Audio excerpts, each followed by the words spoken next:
Hi, everyone. Danielle and Matt Noyes here. Thanks for making the 1 Degree Outside Weather Network part of your daily routine, storms or sunshine. If you enjoy these videos, we invite you to become a member at patreon.com/1 Degree Outside. Support our mission of continuing to bring accurate weather forecasts and science insights to one and all. This 1 Degree Outside video is brought to you by CrackX Foundation Crack Repair and Waterproofing. 40 years of prompt and economical service to New England homeowners, builders, general contractors, home inspectors, management companies, architects, and engineers. Be sure to visit crackx.com and mention 1 Degree Outside when you make your appointment for an incredible discount.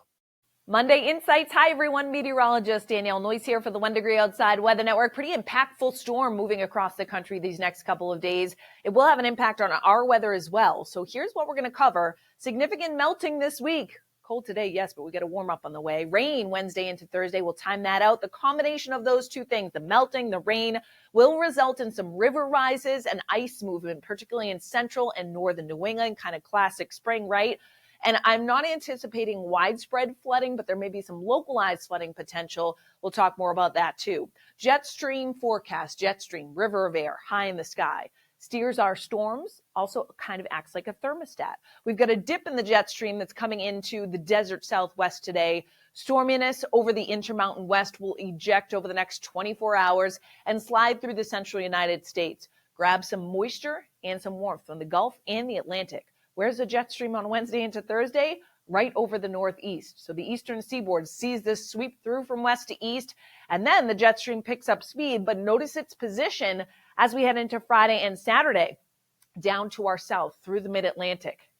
That being said, even though a storm will track to our south, may come close enough for some rain and snow showers. Doesn't look like anything major, but that would be as we head into the upcoming weekend. So we'll keep you posted on that. In the meantime, area of low pressure will actually be moving through the Midwest tomorrow.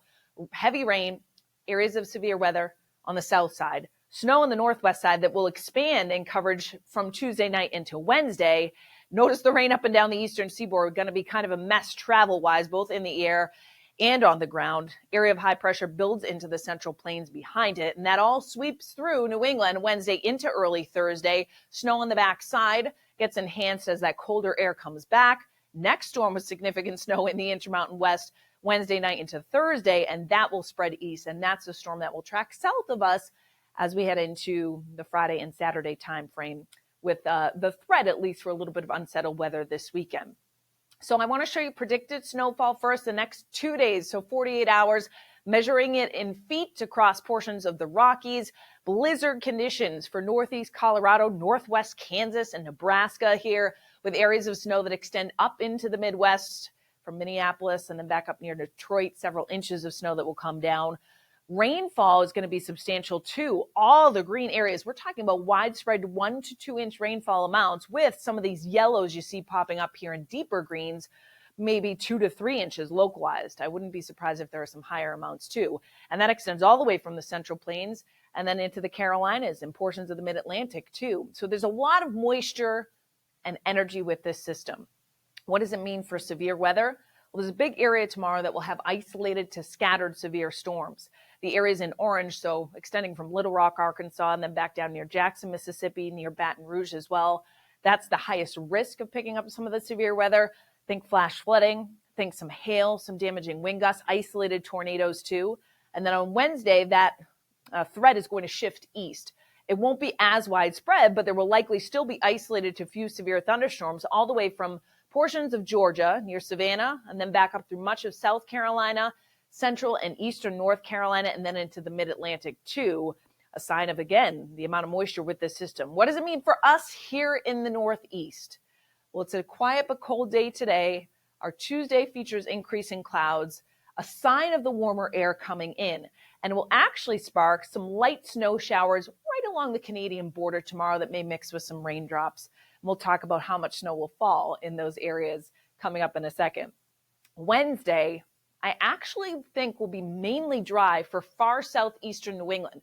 The bulk of the moisture is still off to our west. So that being said, central, northern, western New England gets into these showers and pockets of light rain by Wednesday, probably late morning through the afternoon. So it's a damp day overall. And then the farther east you come, you wait to get into the action until the late afternoon and evening. The heaviest rain by far falls during the Wednesday evening into overnight time frame. Thursday, notice central and eastern New England drying out. There'll be a few leftover showers on the backside of it. But the front's coming through. The heaviest axis of rain is shifting through. We get some upslope snow on the backside of it on Thursday and into Thursday night.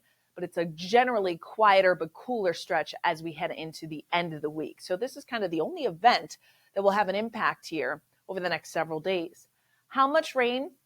Keep in mind, this is a little bit of wiggle room here, right? But it looks like a widespread 1/2 inch to 1 inch is likely for much of central, northern, eastern New England. There are some signs we may get a little bit less. Let's put it either side of a 1/2 inch for somewhere like Boston back down to the Cape. But notice there's also a little bit higher amounts. There are some higher amounts in southern Vermont, into western Massachusetts, into a lot of Connecticut, where we may see 1 inch, 1.5 inches.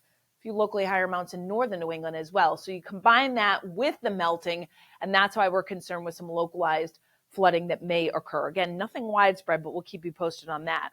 Meanwhile, I talked about that little bit of light snow that falls tomorrow in the North Country, Northeast Kingdom, Coas County, far northwestern and northern Maine, maybe as much as a coating to perhaps 2 or 3 inches in a few spots in those areas. We take it out through Thursday and into Friday with some upslope, and then, whoop, yep, we add a little bit more with elevation up the spine of the Green Mountains and the favorable northwest-facing slopes of the White Mountains here. As on the back side of the system, the colder air comes in. All right, stick with me. Going to talk a little bit about the wind because it will ramp up out of the south. Warmer wind direction during the day on Wednesday. And notice some yellows popping up here. Yeah, gusts 30 to 40 miles per hour. So the warmth comes with a little bit of a trade-off, right? The rain and the wind with it. We'll see some gusts 40 to 50 along the immediate south coast to Cape Cod, and then that shifts to down East Maine during the morning hours on Thursday. The wind does let up for the rest of us briefly, but then the front comes in, shifts the wind around. So we are talking about 30 to 40 mile per hour gusts on the backside Thursday night and into Friday, maybe some gusts 40 to 50 miles per hour in some of the hilly terrain. So it does get quite gusty, isolated pockets of damage. Number-wise, it's a warmer than average stretch here. For Tuesday, we're talking highs well into the 40s. Tuesday night, it doesn't get that cold. Far northern New England may dip below freezing. Some spots will stay steady, may actually rise, particularly in southern New England. And then Wednesday, we are squarely into the 50s in a lot of areas, 40s to the north. Some spots may come close to 60 degrees in far southern New England. The pockets of rain that do fill in, particularly in western and central New England, come through during the overnight. It stays warm overnight on Wednesday night. And Thursday is very warm to start. Some of our high temperatures will be in the first part of the day before colder air comes in. You notice widespread 40s and 50s again. Then the chilly air comes back so that by Friday, we're talking about highs in the 30s to lower 40s. So back to seasonable levels here for March, some below average or slightly cooler than average temperatures in far northern New England. So you can track it all with our app. It's free in the App Store and Google Play. Videos at the top, 14-day Send to Us tab in there as well. And you want to be sure to check out Matt's monthly forecast. He just talked about the entire month of March, trends for temperature, precipitation, and storminess. That's right on our website, onedegreeoutside.com.